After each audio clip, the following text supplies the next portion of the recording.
Galera, hoje nós vamos discutir um pouquinho sobre a construção do trabalhismo de Getúlio. E quando a gente fala discutir a construção do trabalhismo de Getúlio, coloquem o trabalhismo entre aspas, tá?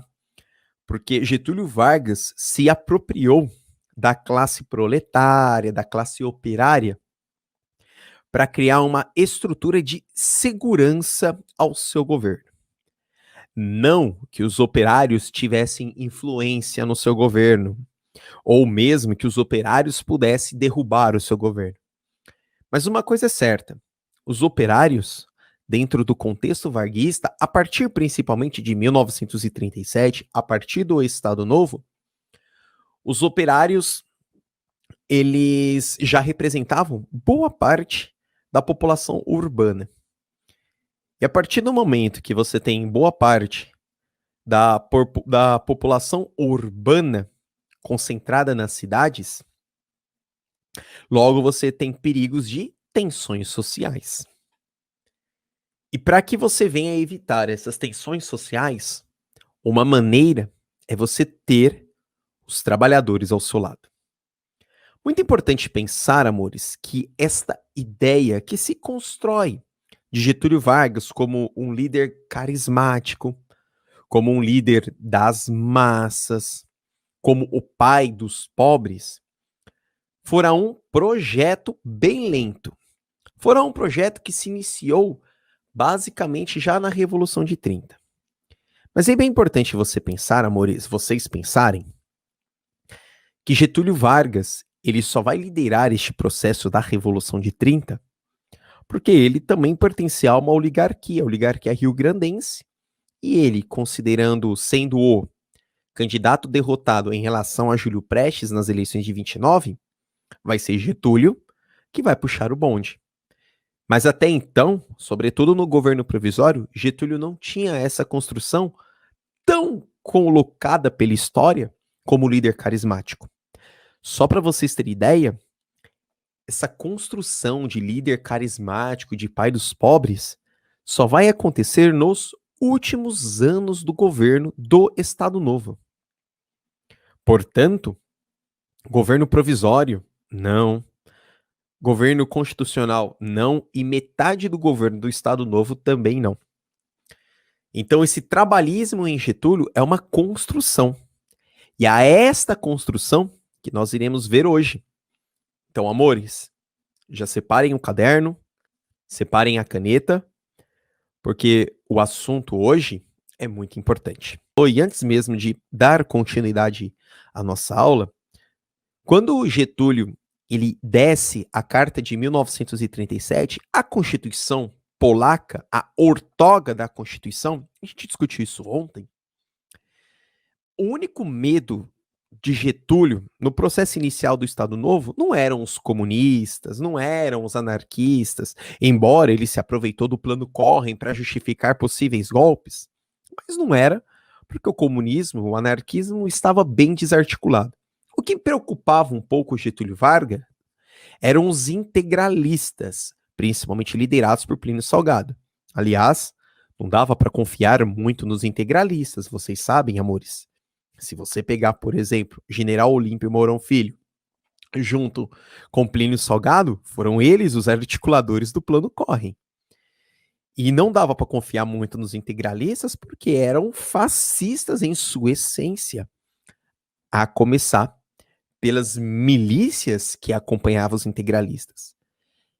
E era os integralistas, prestem atenção, que preocupava Getúlio Vargas, que preocupava a era Vargas. Mas lembra que eu comentei com vocês ontem? Getúlio Vargas ele pode ser tudo, ele pode ser bom, ele pode ser ruim. Mas uma coisa é certa, amores. Getúlio Vargas era um grande político.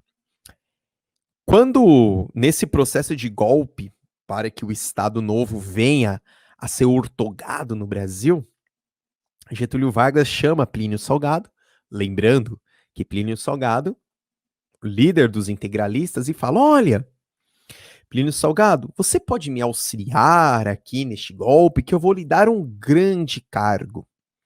E aí já lembrando o que a Esther aqui apontou. Plínio Salgado Getúlio Vargas falam: você vai me dar um grande cargo? Sim.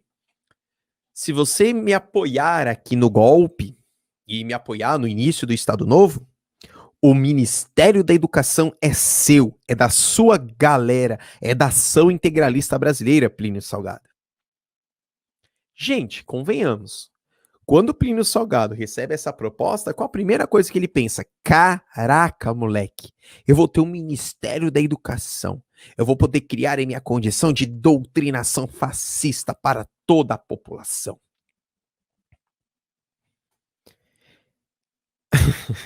É óbvio que Getúlio não deu. Getúlio era um político, ele sabia negociar. É óbvio que ele não deu. E aí, amores, prestem atenção. Lá pelas tantas, no final de 37, início de 1938, Getúlio não dá e ele dissolve a ação integralista brasileira. Ele dissolveu. Do mesmo modo que ele colocou a Aliança Nacional Libertadora na ilegalidade, ele, em 1937 para 38, dissolve a ação integralista brasileira. Aí vocês devem pensar, ele dissolveu, mas como que ele dissolveu? Simples. Ele utilizou aquela emenda da Constituição de 1937, que foi otorgado, que proibia partido político no Brasil. Não comentei com vocês no final da aula de ontem, afinal acho que eu já estava cansado e a cabeça já estava fervendo um pouquinho, mas um dos elementos da Constituição de 1937 fora extinguir os partidos políticos aqui no Brasil. O Jedson coloca, mas isso não é politicagem? Sim. A política é desta maneira. A política são acordos, são trocas. Plínio Salgado, quando não recebe, ele vai ficar nervoso e em maio de 1938 ele tenta invadir alguns quartéis, enfim. Teve 3 dias de revoltas, mas logo fora contido pelas forças militares. Getúlio Vargas sendo Getúlio, beleza? Para a galera que está chegando agora, que a nossa audiência ela é rotativa, eu estou observando aqui que está crescendo. Então, para quem chegou agora, hoje nós vamos discutir um parênteses do Estado Novo de Getúlio Vargas, principalmente a construção desta figura carismática, popular, o pai dos pobres que Getúlio se deu.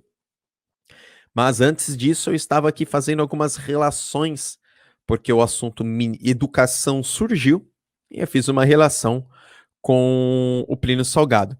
Letícia, não é que a câmera está balançando. O que que acontece? Meu computador está sobre a mesa e eu apoio sobre a mesa porque meu bracinho tem que ficar aí dessa balançada, beleza? Mas eu tenho certeza que você não tem labirintite e você vai conseguir acompanhar. Tudo bem, galera? Bom, a primeira imagem que nós vamos começar a construir isso aqui, vou mostrar para vocês, ó. Veja só. A construção do trabalhismo em Getúlio. Prestem atenção, amores. Eu tenho 2 cartazes, embora o bobo aqui colocou um cartaz, colocou o título na frente de um cartaz, mas enfim, o que importa é o que está escrito embaixo. O outro cartaz já nos ajuda. Galera, quando você começa a olhar, este é um tipo de cartaz que vai construir a figura de um líder carismático para a grande população. Lembrando, amores, que a maior parte da população brasileira era analfabeta. Então, se você tem uma maior parte da população analfabeta, seja certeiro na informação. Portanto, seja objetivo e, principalmente, explore a imagem. Do que adiantaria, por exemplo, você explorar um grande texto para uma população que não sabe ler? E, ao olhar a imagem ela diz mais que 1000 palavras. Olha essa imagem do 1º de maio, que é o Dia do Trabalhador. Você tem Getúlio ao fundo e na base você tem trabalhadores. Perfeito? Isso mostra que Getúlio é um grande líder, é ele que puxa o trabalho. Se vocês fizerem um ensaio histórico e uma pesquisa muito rápida aí no Google mesmo, acerca eu ia falar grandes, mas enfim, de ditadores, de regimes totalitários que passaram no século XX, vocês vão observar que os seus grandes líderes também se apropriavam deste tipo de propaganda. Para tanto, você pode olhar, por exemplo, propagandas nazistas, Hitler também, no alto, com a sua persona bem construída, e é a base dos trabalhadores. Você pode fazer uma relação, por exemplo, com as propagandas de Mao Tse Tung, principalmente puxando a China ao desenvolvimento. Você pode fazer uma relação também com Joseph Stalin, sim, com Benito Mussolini. Enfim, quando você pega, então, todas essas construções, eles acabam se apropriando da construção da personificação. E importante, lembrando que você tinha uma população proletária, operária, cada vez mais efetiva e se concentrando principalmente nos espaços urbanos. E aí é bem legal quando você vê o que está escrito neste cartaz, que era aplicado principalmente nas frentes das fábricas. Concentração trabalhista na esplanada do castelo em homenagem ao emérito presidente Vargas. Então vocês começam a observar. E é esta imagem que eu quero já trazer a ilustrar a aula. Então, a ideia de um líder carismático foi uma ideia construída pelo próprio Estado getulista. É aquilo que a gente fala. Se você tem a máquina na sua mão, faça com que a máquina jogue ao seu lado. É igual quando a gente... Vou fazer aqui uma comparação e vocês irão entender. Às vezes você fica assim pensando, nossa, por que os candidatos políticos que a população não gosta, tá aí, eles conseguem continuar no poder? Porque eles têm a máquina pública na sua mão. Se eles têm a máquina pública, eles têm o controle da mídia, eles têm o controle da publicidade. Vou dar um exemplo muito claro para vocês, quer ver? Eu não sei, tem uma galera que fica me vendo de várias cidades aí do Brasil. Mas é só vocês imaginarem, ao longo de 4 anos, o que um prefeito ou uma prefeita costuma fazer? Normalmente costuma colocar alguns outdoors espalhados assim na cidade. E aí com aqueles textos, sabe, bem curto, trabalho sério, é trabalho bem feito, cidade que não para, tal. Ou seja, ele está utilizando da máquina pública para se autopromover. É claro que durante a campanha ele vai fazer isso com mais intensidade, mas ao longo dos 4 anos ele já vinha fazendo isso. Beleza? Então, era este modelo. E aí, olha, o Vinícius, ele coloca... Vinícius, você colocou isso como uma afirmação ou como uma pergunta? Se for uma afirmação, tá certo. E aí eu vou considerar isso como uma afirmação. Os ministérios que Vargas criou foi com esse objetivo mesmo. Todos os ministérios e todas as suas cúpulas e indicações eram para manter ele no poder. É assim que funciona. Perfeito? Então, ele se utilizou principalmente do 1º de maio, ou seja, dos trabalhadores, para se promover como um grande líder. Beleza? Vamos lá, então? Continuando. Espero que tenha sido claro esta primeira entrada. E aí a gente vem com a invenção do trabalhismo. Eu coloquei aqui, amores, de maneira muito clara para vocês, entre aspas, porque são construções que a própria historiografia acaba revendo. E antes de partir para a construção dos tópicos que aí estão, vamos analisar esta imagem. Beleza? Eu acho isso muito importante. Eu preciso de contextualizar essa imagem para dar esse fundamento. Essa imagem é uma fotografia do Dia do Trabalhador. Observe que os trabalhadores eles estão bem vestidos, porque a comemoração do Dia do Trabalho era uma festa oficial, uma festa pública, era uma grande festa. Era um momento em que o trabalhador, excluído historicamente, seria protagonista de algum momento da história. Então, eles se vestiam bem. Uau, talvez a única roupa, o terno, enfim, eles se vestiam bem. Eles estavam indo para uma grande festa. E aí nós temos uma faixa ao fundo que diz o seguinte: trabalhador sindicalizado é trabalhador disciplinado. Vamos lá, nós temos então 2 interpretações em cima dessa faixa. Disciplinado sobre uma estrutura de uma luta operária ou disciplinado a ponto de não gerar tensões sociais para o Estado. Vamos pensar? Vou colocar de novo esta provocação. Então, trabalhador sindicalizado é um trabalhador disciplinado a ponto de se organizar para uma luta operária ou disciplinado a ponto de deixar o Estado burocratizar os seus movimentos. Olha só. E aí, amores? Olha como é muito interessante. Então, nós temos a segunda. Nós temos trabalhadores disciplinados sob a tutela do Estado. Lembra que eu comentei com vocês ontem? E se eu não comentei, eu vou falar aqui. Quando o Getúlio ele assume o rolê, uma das coisas que assume o rolê ali em 1930, uma das coisas que ele vai propor é a Justiça do Trabalho. Só que a Justiça do Trabalho, por mais bonitinha que possa parecer, representou uma grande derrota para Getúlio Vargas na Constituição de 1934. Por que representou uma grande derrota? Porque na Constituição de 1934, beleza?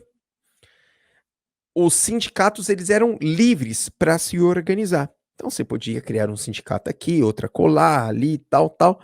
E isso matava um pouco dos desejos de Getúlio em 1934 em centralizar o Estado acerca de vários sindicatos. Entretanto, amores, em 1937, com a Carta de 37, Getúlio ele vai pegar, e aí eu quero que vocês já observem o que está escrito ao lado. Ele vai pegar todo o principal núcleo político dele e vai lotear o Ministério do Trabalho. Ele vai pegar todos os seus parceiros, ou seja, o alto escalão, e vai lotear o Ministério do Trabalho. Quando ele vai lotear o Ministério do Trabalho, o Ministério do Trabalho, por sua vez, começa a falar dos sindicatos. Só que só seria aceito o sindicato se o sindicato passasse pelo crivo do Ministério do Trabalho. Isso é uma maneira de burocratizar os sindicatos. E como que você faz isso? Como que você divulga para a massa? Você divulga para a massa num grande, literalmente, coliseu, no estádio. Você divulga para a massa da necessidade do trabalhador se organizar pela luta sindical. Mas não se organizar pela luta sindical a fim de lutar pelos seus direitos. Porque quem vai pensar nos direitos do trabalhador vai ser o Estado. Mas sim, ficar disciplinado, quietinho, isso era uma maneira cada vez mais de burocratizar o sistema. Importante, amores, quanto mais se burocratiza qualquer coisa, mais controle você tem daqueles. Quanto maior for a burocracia de qualquer elemento, seja num estado, seja numa empresa, seja na educação, seja em qualquer lugar, quanto maior for a burocracia, mais controle você tem. Porque as pessoas vão ficar preocupadas em preencher papel e não vão ter tempo de executar. Tudo bem? E é importante que essa invenção do trabalhismo, amores, é uma construção de um projeto. E isso mostrou o quanto Getúlio tinha uma grande capacidade política em acomodar demandas de setores influentes. Lembra que eu falei para vocês, amores, que os revolucionários de 30 ficaram muito pé da vida com Getúlio porque ele não excluiu a oligarquia agrária tradicional da República Velha? Ele não excluiu porque ele sabia. Então ele começou a fazer acordos. Então vem cá, você quer o quê? Toma um pouquinho. Então ele... Como que eu posso pensar no exemplo, cara? Ele negocia com o lobo e com a ovelha. Pronto, melhor. Então ele negocia com o lobo e com a ovelha. Getúlio Vargas, ele é do tipo do político que chega assim e fala, chega pra ovelha e fala: ovelha, qual é o seu sonho? A ovelha vai virar para Getúlio e vai falar: não ser comida pelo lobo. Getúlio vai falar: pois eu vou desenvolver um projeto para você. Fique em paz, conta comigo. No outro dia, Getúlio vai para o lobo e pergunta para o lobo: lobo, qual é o seu sonho? Lobo então diz: comer a ovelha. Getúlio vira para o lobo e fala: eu vou desenvolver um projeto para você. Fique em paz. No terceiro dia, Getúlio então, com o lobo e a ovelha à sua frente, fala: calma, gente, vamos sentar à mesa para negociar. Tudo tem uma solução. Exímio político. Então ele negociava tanto com os liberais quanto com as oligarquias, quanto com os trabalhadores. Percebam, gente, se a gente imaginar o governo de Getúlio sobre uma lógica de uma pirâmide, ele consegue, transitar. Então ele conversa com todos. Um grande político. Isso é fato. Beleza? Olha só. E aí, quando Getúlio, ele loteia. Quando a gente fala em lotear, amores, isso é importante. Eu tenho uma máquina pública ao meu lado, tenho a máquina do Estado. E nesse contexto, Getúlio realmente tinha máquina. Era o momento do Estado Novo. A Constituição ele havia ortogado. Então ele tinha máquina. Se ele tem a máquina, ele vai colocar quem ele quer do seu cunho político no cargo que ele bem deseja. Ele vai pegar, então, o alto escalão e vai colocar no Ministério do Trabalho, o alto núcleo político. E ele vai transformar, amores, olha que interessante, o Dia do Trabalho numa festa oficial. E aí que vai uma sacada. Ele vai utilizar todo dia 1º de maio prestem atenção, para apresentar para a classe operária um novo direito. Ele utiliza todo 1º de maio para apresentar à classe operária um novo direito. Aí você pensa, poxa, Baglini, por que ele não apresentava ao longo do ano? Por que não? Eu vou usar toda a máquina pública para concentrar a população no estádio de São Januário, o estádio do Vasco hoje, para concentrar todo mundo ali no estádio do São Januário, fazer toda a pompa, fazer um desfile, fazer toda a mídia. Quando todo mundo estiver concentrado, eu venho como salvador, viro e falo, galera, toma mais um direito para vocês. Considerando que a maior parte dos trabalhadores eram analfabetos e sofriam uma condição de exploração absurda, para cada direito, um virava pro outro e falava, velho, esse cabra é bom, esse cabra pensa na gente. E aí eu não quero aqui julgar o trabalhador. Porque se você pensar, qual outro governo propunha direitos para os trabalhadores? Qual outro governo pensava nos trabalhadores enquanto elementos, eu não digo enquanto elementos políticos, mas Getúlio olhava para os trabalhadores enquanto elemento produtivo. Mas eles sabiam que esse elemento produtivo, se viesse a gerar uma tensão social, poderia derrubar o governo. Então, isso é muito importante. Beleza? Então, vamos lá. Olha só. E aí, eu pego uma sequência para vocês, vou deixar grandão. Ele vai, na festa do Dia do Trabalho, em 1939, falar da Justiça do Trabalho. Em 1940, ele vai falar do salário mínimo. Em 1942, a Marcha para o Oeste. Veja, tudo isso fora articulado pelo governo. Importante, amores, o Departamento de Imprensa e Propaganda, criado para Getúlio Vargas, tinha como objetivo vender um governo perfeito. Vender um governo perfeito. E toda esta massa se dava por este departamento, que para além de censurar qualquer opositor que viesse a tentar algo contra o governo de Getúlio, também vendia a ideia do perfeito. Show de bola, amores? Opa, para. Então ele utilizou. Repara que a invenção do trabalhismo é uma invenção construída, utilizando principalmente ou melhor, da falta do acesso à informação. Só que a grande sacada dele vai acontecer em 1943, que vai ser a consolidação das leis de trabalho. A CLT, a carteira de trabalho. Vai ser, tecnicamente, gente, a carteira de trabalho, ela vai ser, como que eu fazer uma analogia aqui com vocês? Caramba, me ajudem. Ela vai ser sabe, agora sumiu, qualquer coisa vocês me ajudem aí. Vai ser, ele vai virar pro trabalhador e falar, olha, qual governo nesses 440 anos de Brasil, qual governo, nesses mais de 400 anos de Brasil, trouxe várias leis para vocês? Nenhum. Então, a CLT, Corpo de Leis que reunia e sistematizava toda a legislação trabalhista. Aqui, ó, foi uma sacada de mestre.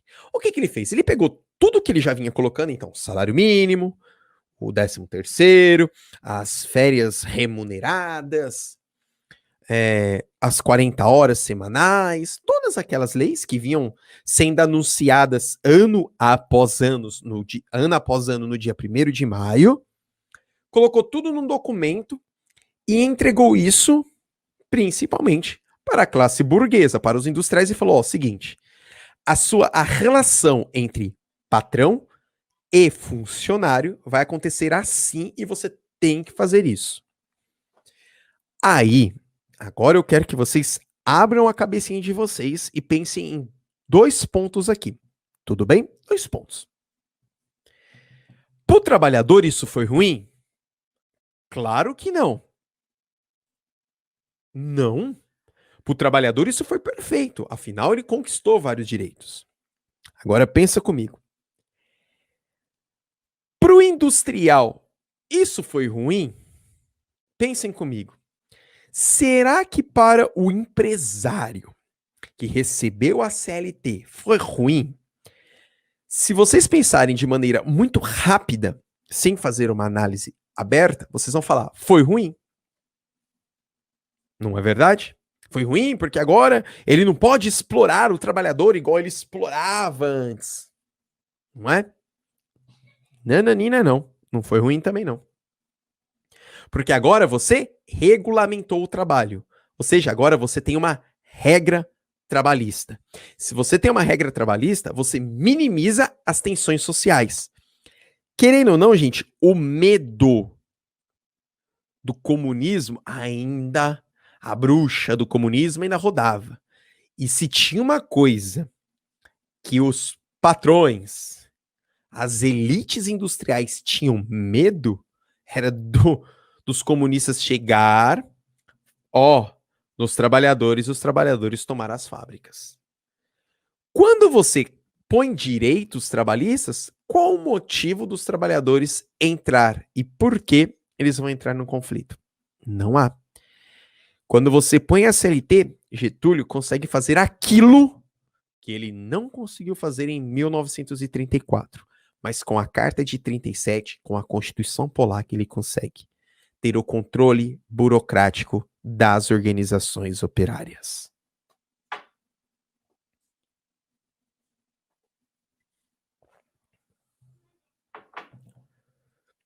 Getúlio Vargas ele vai dar uma resposta muito positiva, por exemplo, para as lutas operárias que começam em 1917 e 1918. Quando você pensa, quais eram os pedidos, quais eram os motivos que levavam às lutas operárias? Tudo que Getúlio colocou. Jornada de trabalho, salário mínimo, férias, final de semana e tudo isso que nós temos hoje. Perceberam? Então, quando você começa a analisar todo esse contexto, a CLT foi uma perfeição para ambos os lados e, claro, principalmente para o Estado, que agora passou a burocratizar o sistema. E o trabalhador, ao olhar a CLT, o que o trabalhador vai pensar? Pensem comigo. Eu já vou apontar no próximo slide, mas não custa nada em dando spoiler. Caraca, olha o Estado olhando para nós. O Estado está construindo benesses para a população trabalhadora. Importante. População trabalhadora do espaço urbano. Operários. Pessoas que trabalhavam em fábricas. E os trabalhadores rurais? Os trabalhadores rurais continuavam totalmente marginalizados. Lembrando que se Getúlio é um exímio articulador, é óbvio que ele não iria regulamentar o trabalho no campo, porque senão ele prejudicaria as necessidades e os anseios da oligarquia regional que também compunham o seu governo. Beleza? Então é isso. Tudo bem? Vamos lá. E aí eu tenho, olha só, olha a primeira imagem, a semiótica, que a professora Mônica muito bem colocou. O trabalhador também tem o seu lugar no Estado Novo. O trabalhador também tem o seu lugar no Estado Novo. Lembrando, gente, que o Estado Novo ele era regido por uma constituição autoritária. Lembrando que o Estado Novo era regido pela Constituição de 1937, uma Constituição autoritária. E como que o trabalhador vai olhar tudo isso? Ele vai olhar como benesses do Estado. Quando desce a CLT, o próprio trabalhador começa a enxergar Getúlio como um grande salvador. Ora, começa a enxergar. E é muito importante, gente, que eu deixar uma coisa muito clara, que quando Getúlio institui a CLT, a carteira de trabalho, isso não significa que a burguesia industrial se apropriou de maneira instantânea dos elementos. Fora um processo. Mesmo porque o trabalhador vivia em condições de extrema exploração. E, gente, aí que tá. Agora vocês têm que pensar. Qualquer pessoa que vive, que está numa condição de extrema exploração, qualquer pessoa que está numa situação de extrema exploração aceita qualquer coisa para melhorar.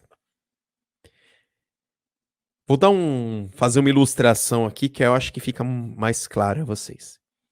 Imagine uma pessoa passando fome, muita fome, muita fome. Se você der um pequeno, mas um pequeno prato de arroz para ela, ela vai ser eternamente grata a você, porque você salvou ela da fome. Agora imagina que você tem uma população super alimentada e você deu um pequeno prato de arroz para essa população super alimentada. Essa população vai te xingar. Era isso. Então, todos os contextos favoreciam essa construção carismática de Getúlio. Era uma população, eram trabalhadores em fábricas que viviam sendo explorados, que se você desse qualquer coisa, eles iam olhar para você e, caraca, você salvou a minha vida. Ou seja, se utiliza de uma estrutura de desigualdades, se utiliza de uma estrutura de exclusão social construída ao longo da história para se manter no poder. A analisar o auxílio emergencial. Getúlio, ele vai trazer os trabalhadores para si. O anarquismo e o comunismo, que poderiam ser ameaças para Getúlio Vargas, estavam desarticulados nesse contexto. Estava desarticulado. Desde a prisão de Luiz Carlos Prestes, o envio de Olga Benário para os campos de concentração nazistas, já estavam desarticulados. Luiz Carlos Prestes vai ser liberto só em 1945. Aí eu já chego aí. Com isso, quem vai ser organizado? Gente, olha, o Brasil, ele vai sempre ao... ele vai diferente de qualquer coisa. Porque aqui no Brasil, quem vai organizar a classe operária não vão ser os partidos de esquerda. Quem vai organizar a classe operária não vão ser os sindicatos. Quem vai organizar a classe operária não vai ser o comunismo. Quem vai organizar a classe operária não vai ser a classe operária. Não vão ser os proletários. Aqui no Brasil, quem consegue organizar a classe operária via centralização dos sindicatos e controle total do Ministério do Trabalho vai ser o Estado. Que sacada. E aí tá tudo bem. Por quê? Eu, enquanto presidente, tenho uma grande parte da população urbana sobre o meu controle. Perfeito. Perfeito. Vou fazer uma análise aqui, amores, uma comparação. Alemanha nazista. Hitler tinha sob o seu controle quem? E aí acabava produzindo pra caramba. Tanto produzindo, cara, que produz avião, produz arma, produz avião, produz arma. Os trabalhadores. Pegue uma população que está em extrema exploração e ofereça o mínimo para ela. Pronto, você vira o salvador. Viu? Por isso que a política é... Nossa, gente. Às vezes eu vou falar. Por isso que às vezes você pega a política no Brasil, eles tentam sempre manter o nível baixo do sistema educacional. Mantém o nível baixo. Mantém. Porque qualquer coisa que você fizer um pouquinho melhor, vai falar, uau, que incrível. Agora, se todo mundo for incrível, putz, você vai ter que ser muito incrível. Entendeu? Certa vez, eu fui dar aula numa escola, deixa eu até ampliar aqui, ó. Vou nem falar o nome, era uma escola do estado, aqui de São Bernardo do Campo. E eu levo a educação muito a sério. Muito a sério. Porque a transformação só se dá pela educação. E aí, era uma sexta-feira, 8 horas da noite. Eu tava muito cansado, dando aula desde manhã, tarde e noite. Eu cheguei lá, eu dei a aula. 8 horas da noite, eu não lembro se era um segundo ou terceiro ano do ensino médio. E aí,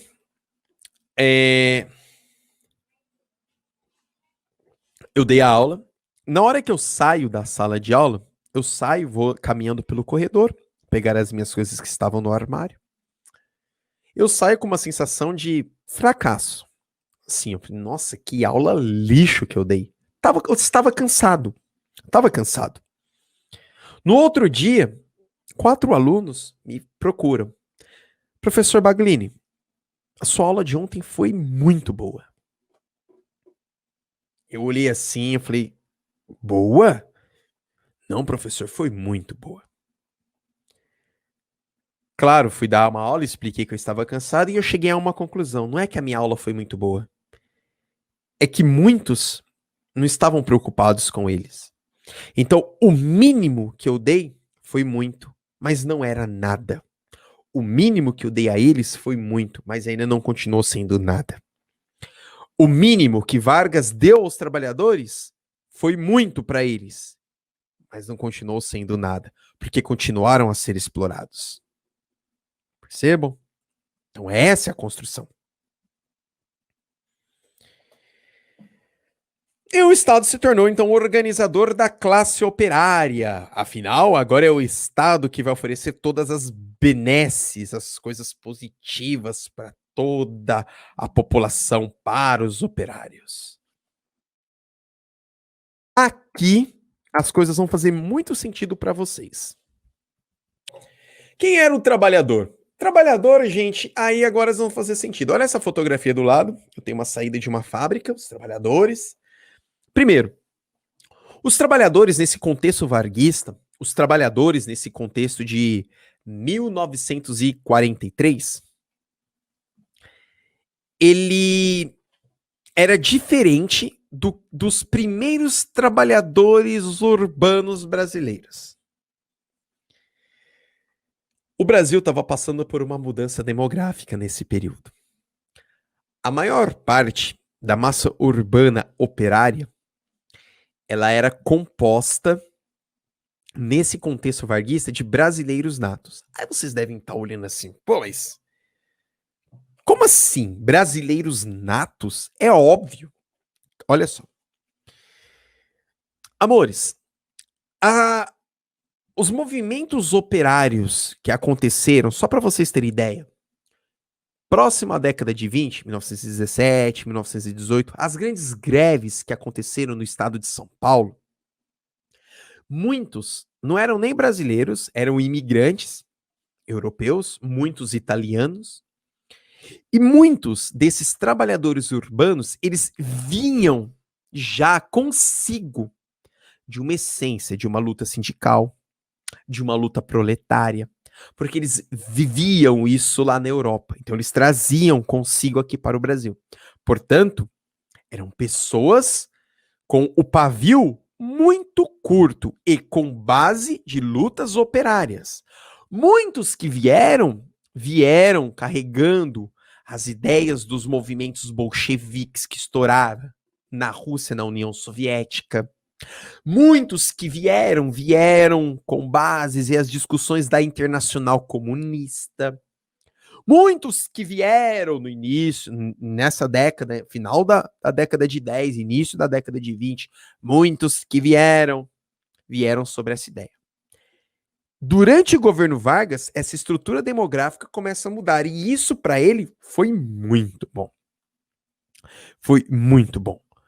Pois, amores, prestem atenção.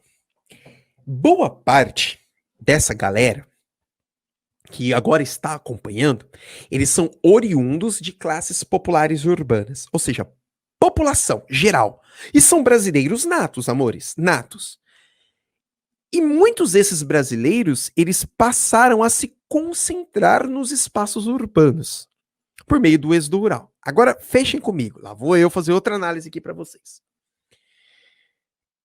Muitos trabalhadores, e aí vocês vão entender o porquê fora fácil construir essa visão carismática do Getúlio, não tiveram contato com as lutas comunistas, anarquistas, com as lutas proletárias, operárias que acontecia lá na Europa.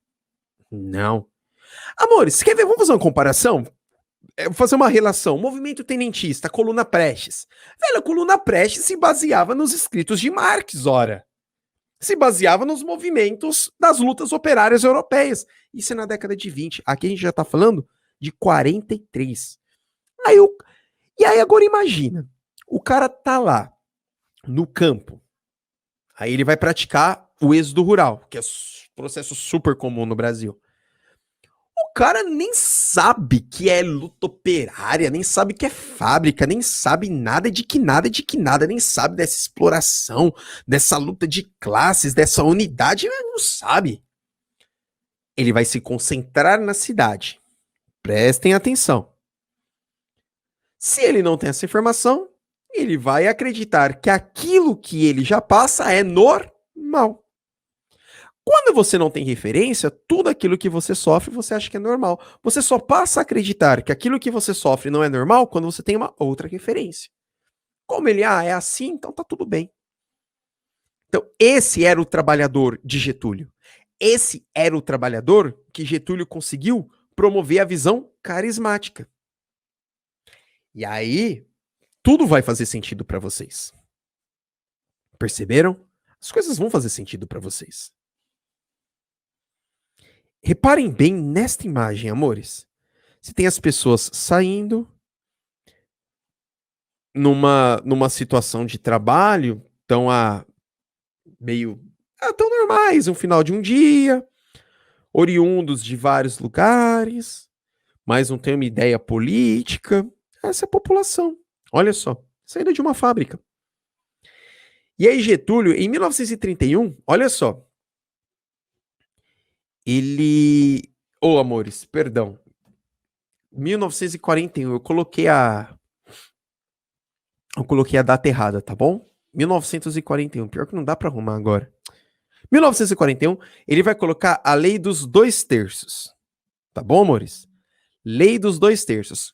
Gente, ele vai nacionalizar o operário. Porque ele vai virar para as fábricas e vai falar o seguinte: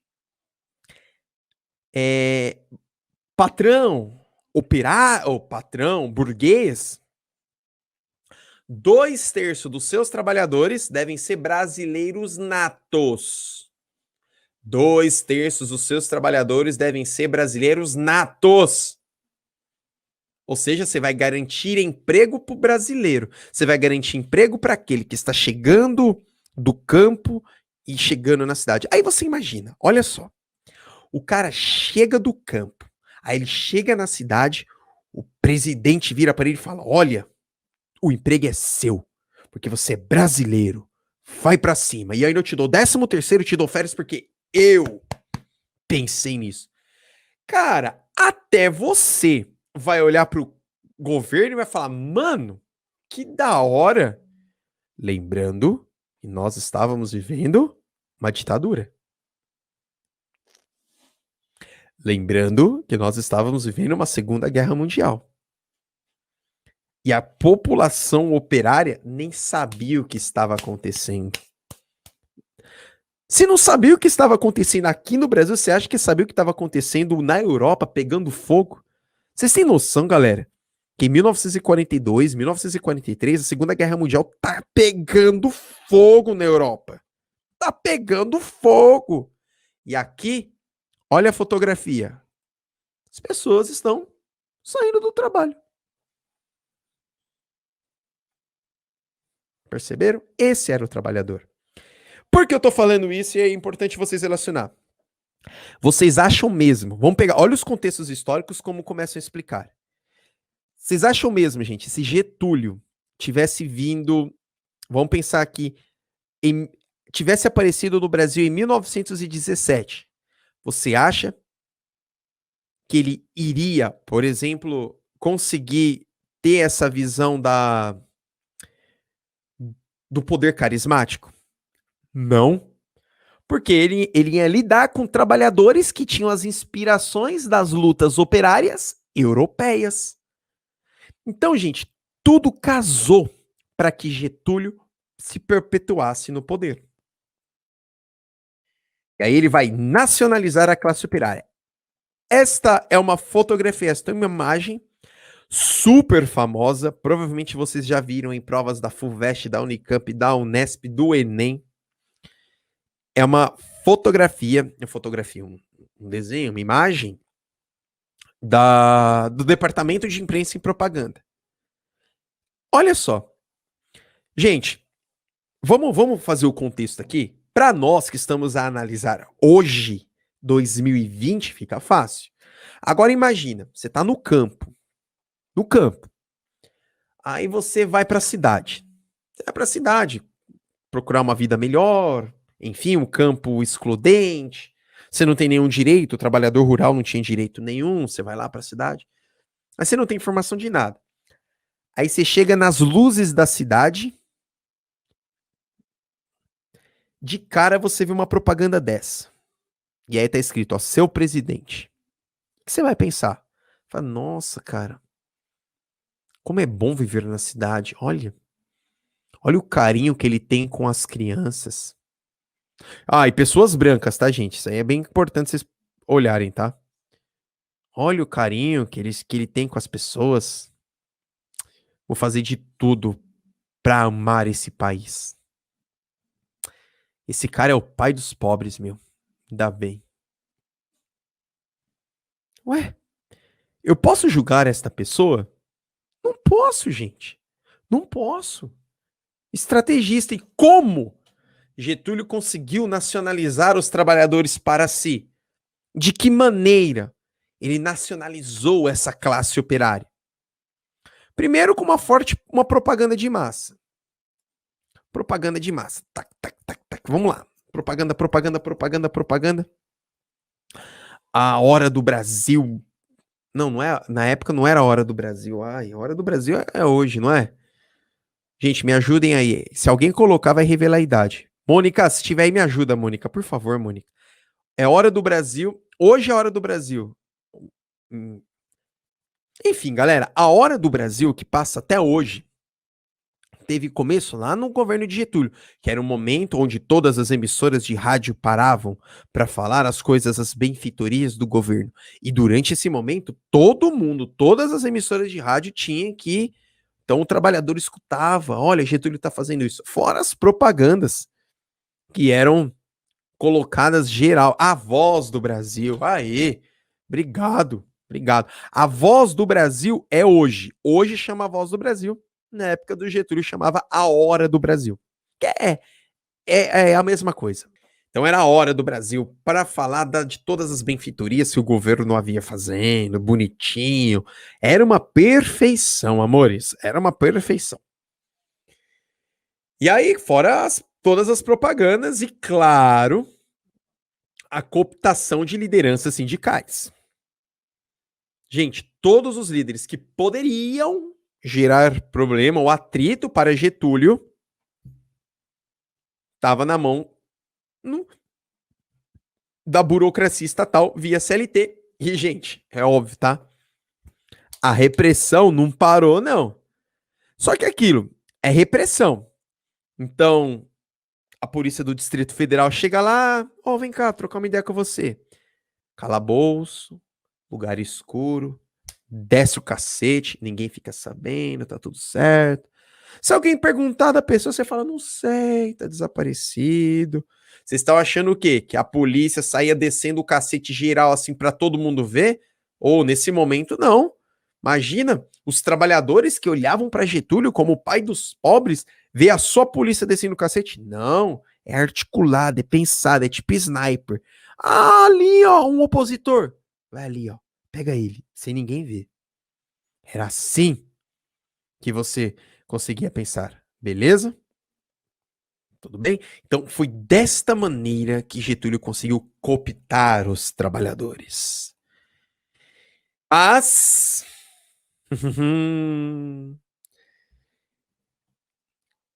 o que que acontece? Getúlio, ele tinha algumas pessoas ao seu lado. Quem estava ao seu lado?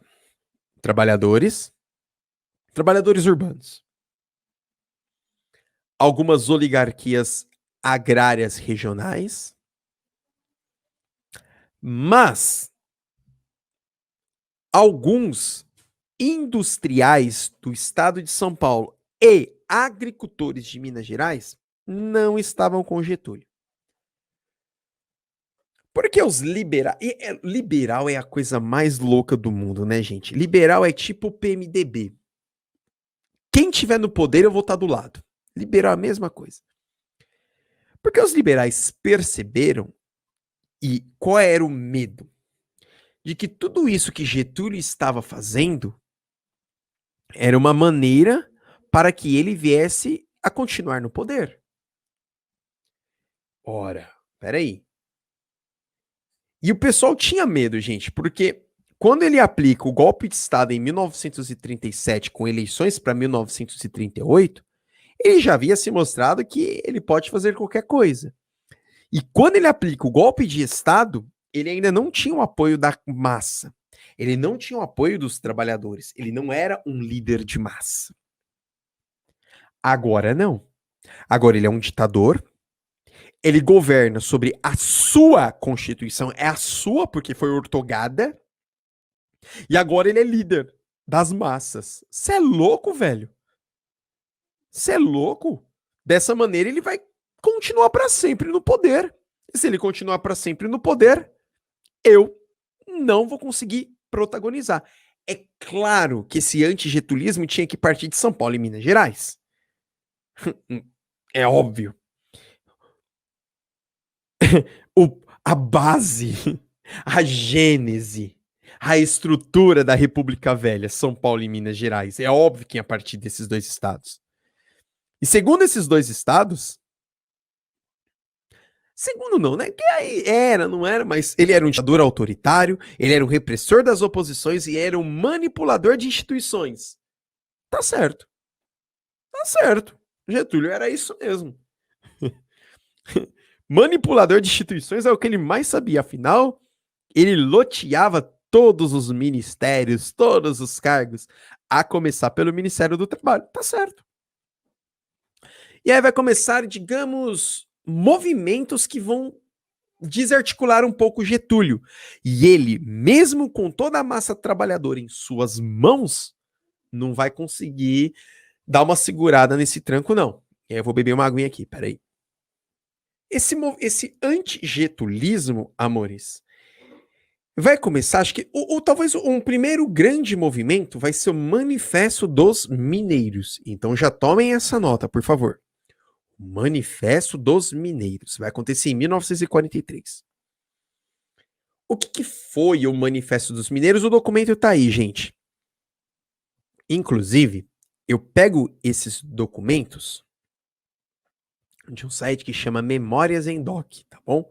Depois eu jogo o link para vocês, tem muitos documentos legais lá. Esse Manifesto dos Mineiros foi a união daquelas antigas elites agrárias que basicamente compunham a República Velha, vocês já sabem, que basicamente compunham aquela república oligárquica do café com leite, que basicamente compunham o coronelismo. Eles vão fazer um manifesto pedindo a redemocratização. Só que vocês devem pensar, Getúlio não deu a mínima para eles. Getúlio deu a mínima para eles. Porque, vejam, eles são latifundiários. Eles são latifundiários. E a estrutura agrária brasileira ainda era uma estrutura agrária desigual e o poder econômico, por mais que Getúlio viesse num discurso de desenvolvimento industrial, ainda assim, amores, continuava também concentrado na mão dos latifundiários. Então não era qualquer elite.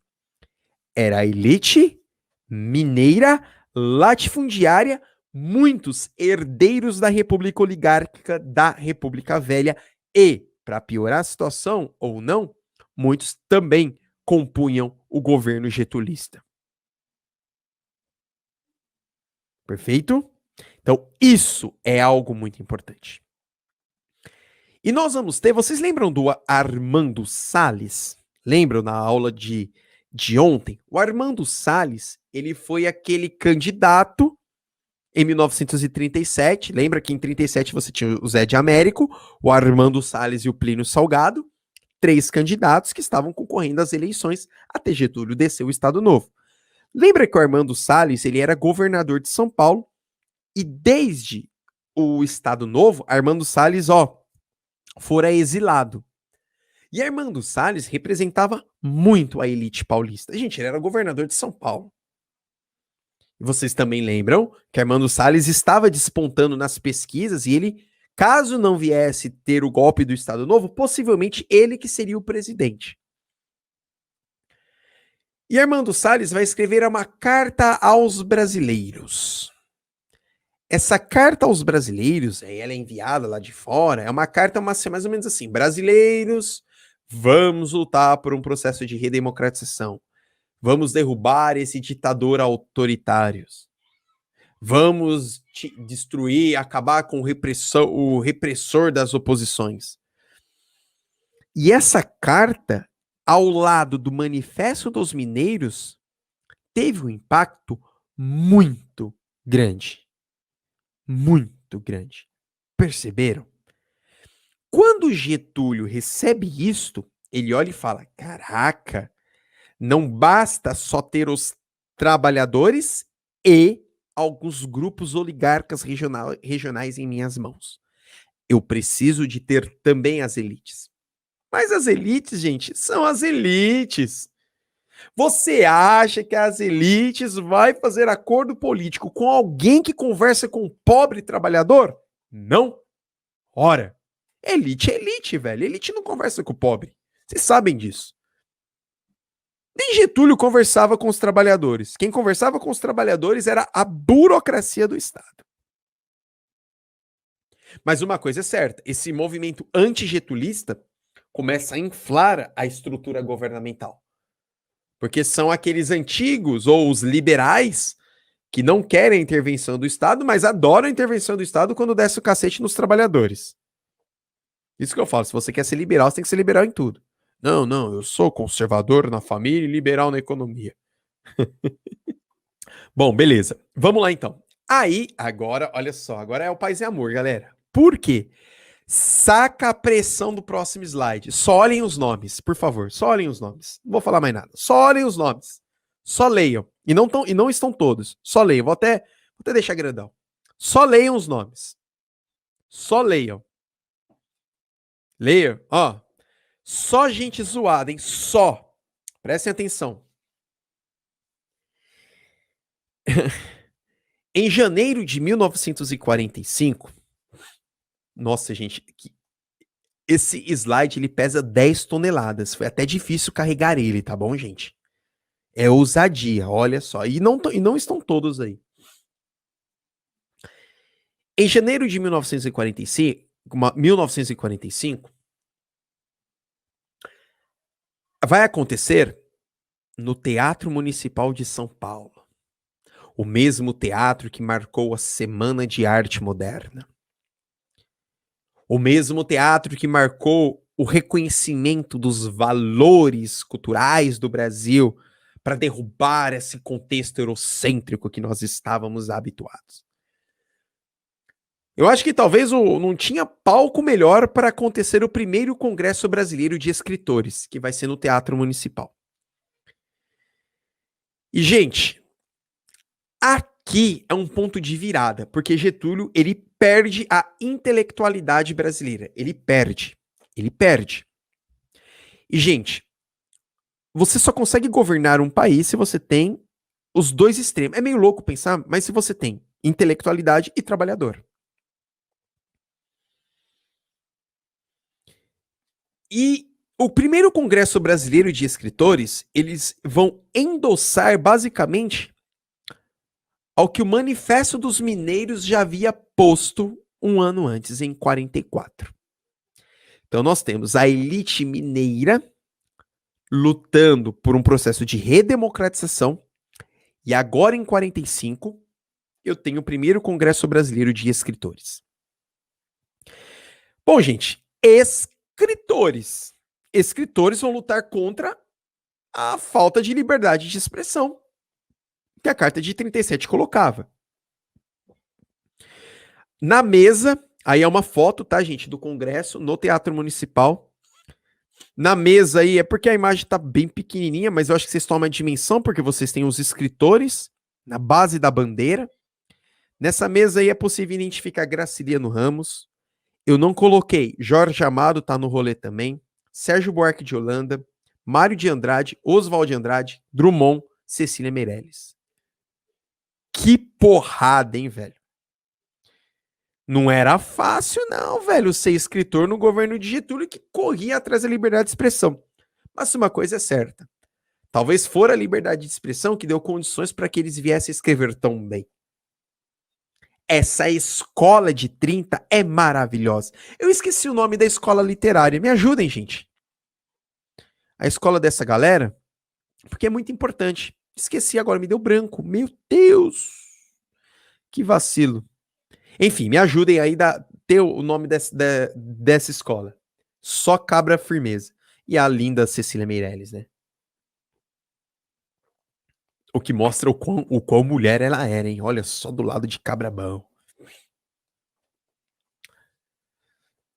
Vamos lá, então? Então, esse Congresso Brasileiro ele vai endossar o que o Manifesto dos Mineiros havia discutido.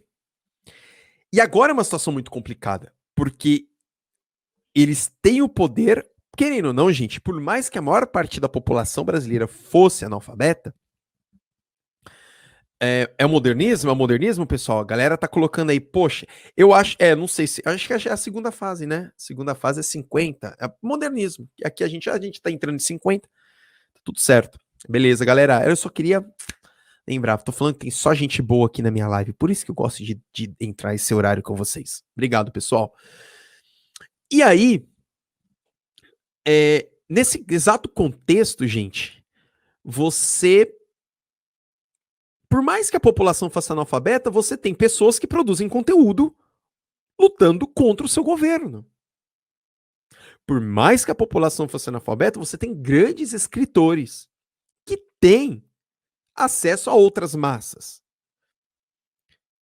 Eles escreviam para as pessoas. Ah, mas as pessoas não liam porque eram analfabetos. Mas quem lia, lia. Quem era alfabetizado, lia. Então, peraí.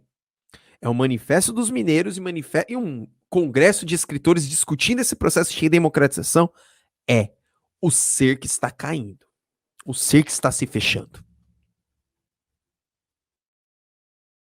E Getúlio vai entrar o ano de 1945 dando uma resposta. Eu coloquei como título, mas aí é por conta minha, tá, amores?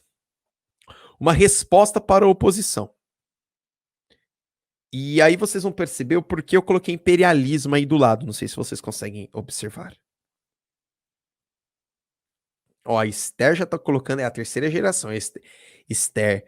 Vou contar um bastidor da Esther aqui, tá, gente? Pra quem não sabe, a Esther, ela iniciou o curso de letras né, Esther? Aí a Esther largou o curso de letras. Aí era para Esther hoje tá formada em letras, né, Esther? Ó, puxa sua orelha. Show de bola, hein? E aí, amores, qual foi a resposta para a oposição que Getúlio deu? Primeiro, ele vai descer o ato adicional número 9 e ele vai, naquele momento, aí já janeiro vem, porque o começo de 45 foi no pancadão. Então, quando rola o primeiro Congresso de Escritores Brasileiros em 22 de janeiro, próximo ao aniversário de São Paulo, no Teatro Municipal, uma simbologia muito grande em cima disso, ele percebe que ele precisa de dar respostas rápidas.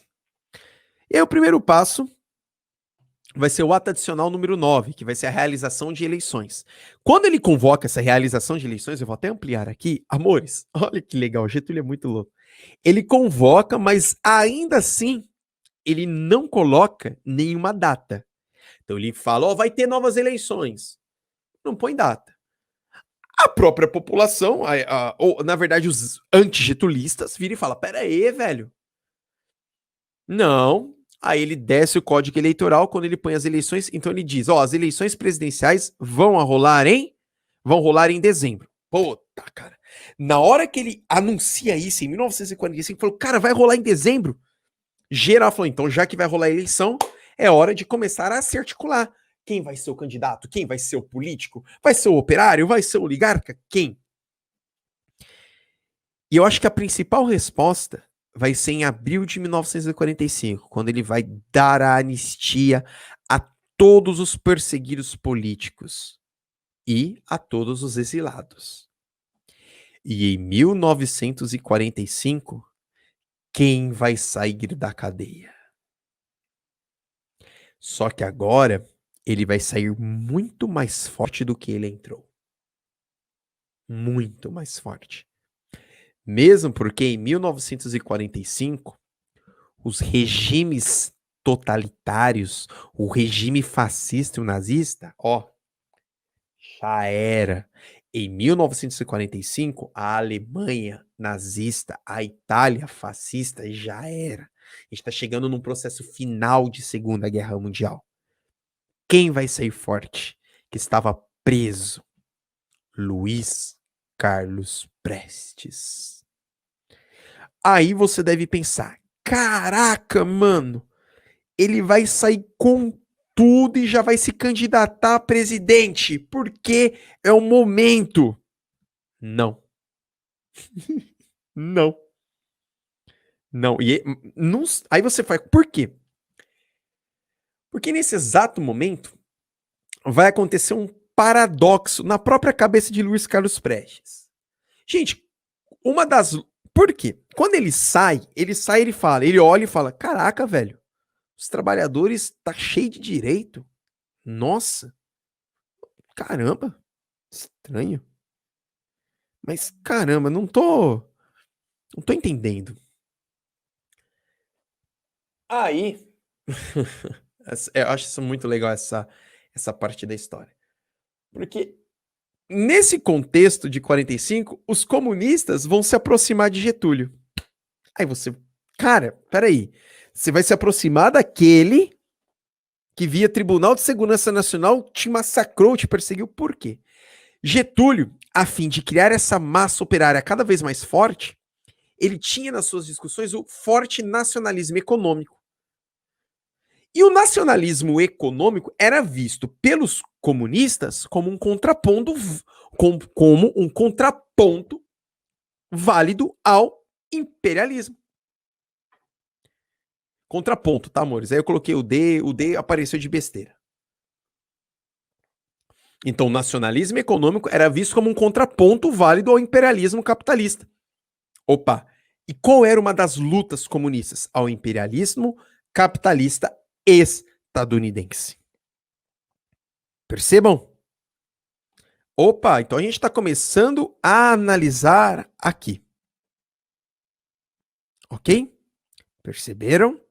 Então, neste contexto, o próprio Luiz Carlos Prestes vira para os comunistas e fala: opa, Getúlio está fazendo algo firmeza, porque ele está numa estrutura de nacionalizar a economia, e este processo de nacionalizar a economia derruba os avanços imperialistas, sobretudo estadunidenses, que aqui se instalam. Inclusive, amores, nesse momento, os Getúlio Vargas, ele arruma mais um inimigo para ele, já em 1945. E aí o inimigo porrada, hein, velho?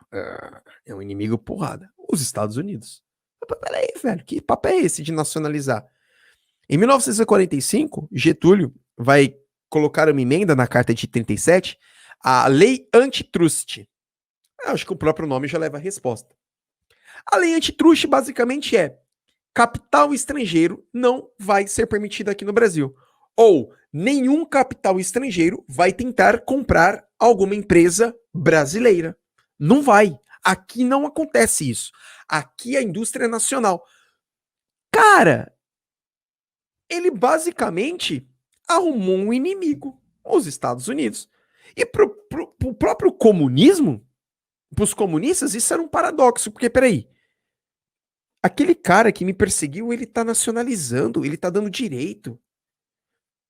Por isso que a gente sempre fala o quão ele era articulado. E aí nós vamos ter, já que você tem anistia, eu nem contei pra vocês. Além da anistia, amores, olha só, são tantas informações e eu vou esquecendo, tá? Além da anistia,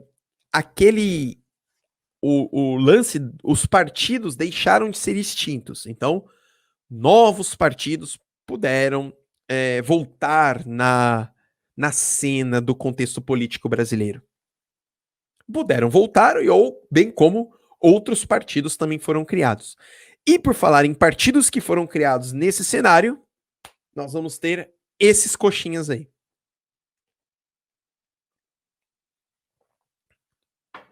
A União Democrática Nacional, a UDN.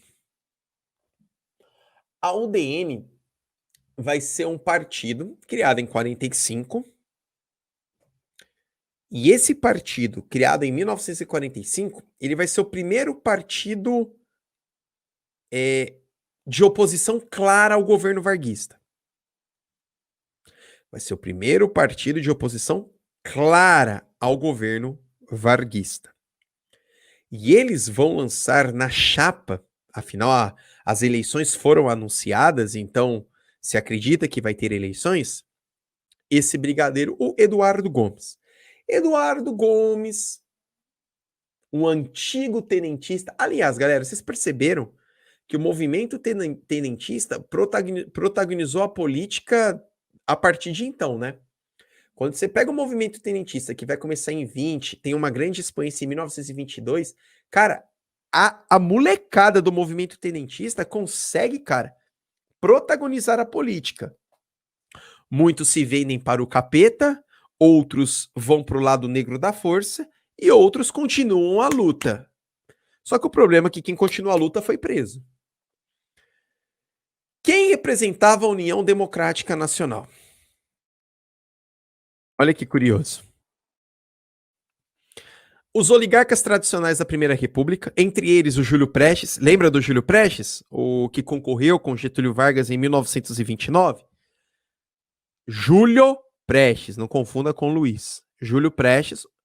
Então, olha só, gente, aqui é só cidadão de bem. União Democrática Nacional só tem cidadão de bem. Então você tem os oligarcas tradicionais da Primeira República, você tem os dissidentes da Revolução de 30, entre eles o José Américo de Almeida, um dos candidatos também, que participava ali da política e depois se afastou. Quando a gente fala dissidentes da Revolução de 30, eram aqueles que, ao ver Getúlio se articular com as oligarquias agrárias, se afastaram do rolê. E nós tínhamos também os signatários do Manifesto dos Mineiros. Pronto, a elite. Aqui está. E aí, olha a propaganda política. Sugestiva, né? Para presidente, vote no brigadeiro. Eduardo Gomes. Aí vocês ficam hoje zoando as campanhas eleitorais da televisão lá, os caras que ficam fazendo paródia, pior do que tá, não fica. Aí você olha a campanha. para presidente, vote no brigadeiro. Tá numa lógica de brigadeiro sobre a sua patente militar ou numa lógica de brigadeiro enquanto doce? Então vem comigo, porque a vida com Eduardo Gomes vai ser um doce, a presidência. Contar um negócio para vocês, esse cara, ele cometeu um vacilo monstro. Ele vai concorrer com Getúlio. Quando o Getúlio volta pelas vias democráticas em 50, ele vai concorrer de novo com Getúlio. É um cara, ele vai ser oposição de Getúlio durante bom tempo. E aí, certa vez, ele, tipo, parece um candidato da prefeitura de São Paulo aqui, sabe, gente? O CR. Sempre fala umas asneiras. Olha o que o Eduardo Gomes ele solta. Ele vira e diz: um jornalista, ao indagar ele, fala: ei, Eduardo Gomes, e os trabalhadores? O que você vai fazer por eles? Ele vira e diz para esse jornalista: eu não preciso do voto dos marmiteiros. Lembrando que os trabalhadores levavam marmita para comer lá no hora do almoço. Ele diz: eu não preciso do voto desses marmiteiros. Foram exatamente os marmiteiros que elegeram Getúlio pela via democrática. Cara. Então não ia ser tão brigadeiro assim. Beleza? Então vamos lá. E aí, do outro lado é tipo um ringue, né, galera? Do outro lado, nós tínhamos. Olha só. Essa foto ela é emblemática, hein, gente? Essa foto nós temos aí Getúlio e o Eurico Gaspar Dutra, o general Eurico, que, cara, foi parceiraço de Getúlio Vargas até o. Ó. Esse cara, ele vai ser o cara que vai dar o golpe em Getúlio, que vai chegar ao fim de 45. Quando Getúlio se suicida, na sua carta, ele escreve aos traidores. Olha um traidor aí na foto. Olhem bem essa foto. Você olha assim, parecem dois amigos, né? Pois é, na política não tem amigos. E aí você vai ter a consolidação do Partido Trabalhista Brasileiro. Partido Trabalhista Brasileiro, muito sugestivo o nome. Getúlio, ele estava com os trabalhadores estavam com Getúlio. E dentro do Partido Trabalhista Brasileiro você tem uma outra, não vou colocar dissidência, mas você vai ter a formação do Partido Social Democrático.